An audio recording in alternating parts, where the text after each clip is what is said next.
Tapi kalau ada dugaan, undang-undang ITE kan, kalau memang itu tidak terbukti. Iya, kalau ada dugaan, ya ayo datang sini gitu.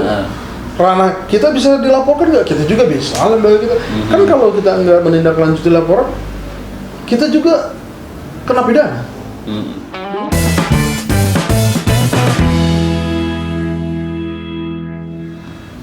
Oke, nah banyak juga di bawah ya di masyarakat tuh yang belum tahu gitu. Untuk kalau kan gini, kalau pemilu tuh pasti selalu ada yang menuduh, wah ini pelanggaran, tapi nggak pernah ada tindak lanjut. Itu cuma lapor ke Bawaslu itu gimana sih? Ya sebetulnya ya memang ini apa ya, Bawaslu itu sebetulnya kan lembaga yang diamanatkan untuk ada penyelesaian sengketa, selain pengawasan ya, ada pengawasannya sampai penindakan gitu. Ada tuh, kita punya kewenangan itu.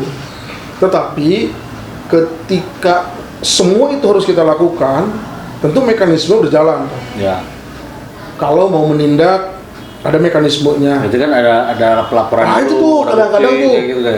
kadang-kadang undang-undang mengatakan jika ingin ditindaklanjuti, pelapor harus jelas, barang bukti harus ada, terus lagi syarat formil material juga harus jelas. Walaupun memang ada sih di dalam klausulnya kita bisa menindaklanjuti informasi awal bisa gitu. Tetapi lagi-lagi beberapa kali di kita laporan ada juga di tengah jalan yang tidak terpenuhi unsurnya gitu. Ada yang terpenuhi gitu. Jadi kalau yang tidak terpenuhi itu sulit ya untuk ya contohnya yang paling ini kan kita pernah di pilkada kemarin ada salah satu calon yang kita panggil yang diduga itu melanggar pidana pemilu gitu ya. Ya. Nah ketika ada dugaan pidana pemilu, yang bekerja kan bukan Bawaslu aja. Ya. Ada 3 lembaga, kejaksaan dan kepolisian dan lembaga Kumdu. Kalau Bawaslu ngotot, ini pelanggaran nih, unsurnya masuk. Tapi kalau 2 lembaga itu, ini tidak masuk, otomatis tidak bisa dilanjutkan.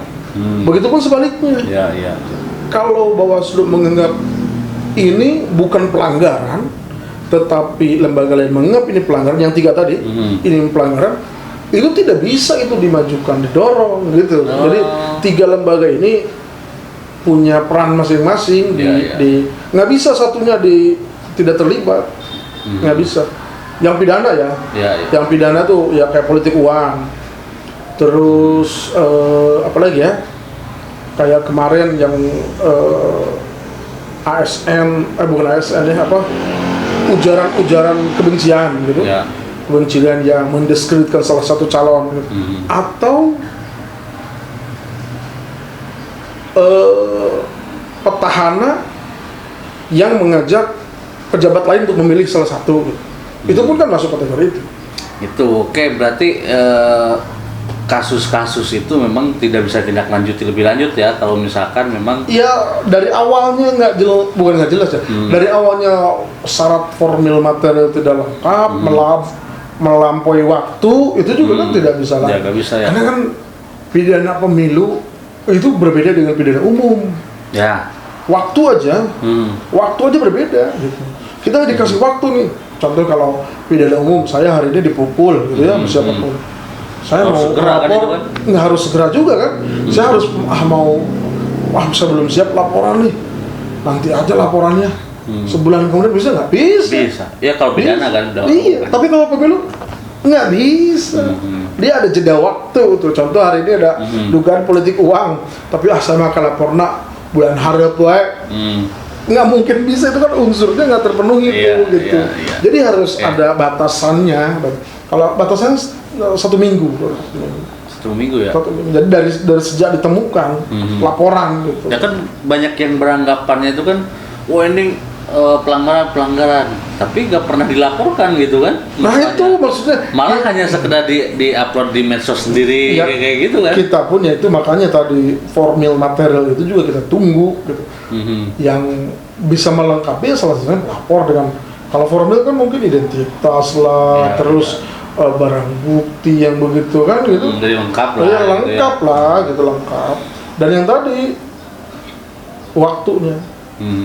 Malah saya tuh khawatir gini kan, kalau yang misalkan menuduh curang-curang itu dan misalkan mengupload buktinya di medsos, laporan enggak, tapi dia membentuk opini kan, membentuk opini bahwa misalkan ini Bawaslu-nya nih kerjanya, KPU-nya nih kayak gitu, akhirnya kan gitu.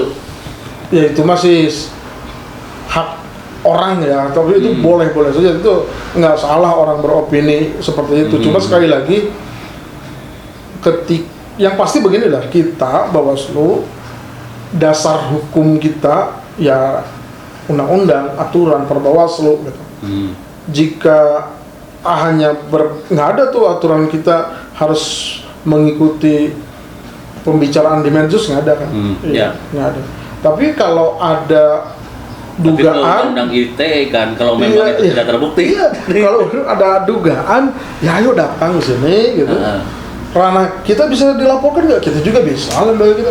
Kan kalau kita nggak menindaklanjuti laporan, kita juga kena pidana, dihukum kita. Contohnya ada yang laporan kontak dan baik, si orang yang melaporkannya itu, akhirnya terbalik ya. Kok laporan saya tadi diteruskan, dia bisa lapor ke atas. Ada yang namanya DKPP, baru bisa ditindaklanjuti. Ya maksudnya dia DKPP juga kalau memang kita ketahuan salah, karena nggak menindaklanjuti, karena contoh saya deket di jalan tertentu atau ditindaklanjuti, kan DKPP juga bisa menghukum kita, gitu. Menghukumnya sampai kepada pemecatan gitu. Dan itu terbuka sekali sekarang, zamannya udah nggak ada yang ditutup-tutupi lah sekarang. Jadi siapapun boleh, selama terpenuhi. Boleh nggak anak kecil melaporkan? Kan nggak boleh. Iya, jadi harus umur juga kan gitu loh. Boleh nggak orang Amerika melaporkan calon tertentu? Nggak bisa. Harus warga negara Indonesia. Itu sebetulnya.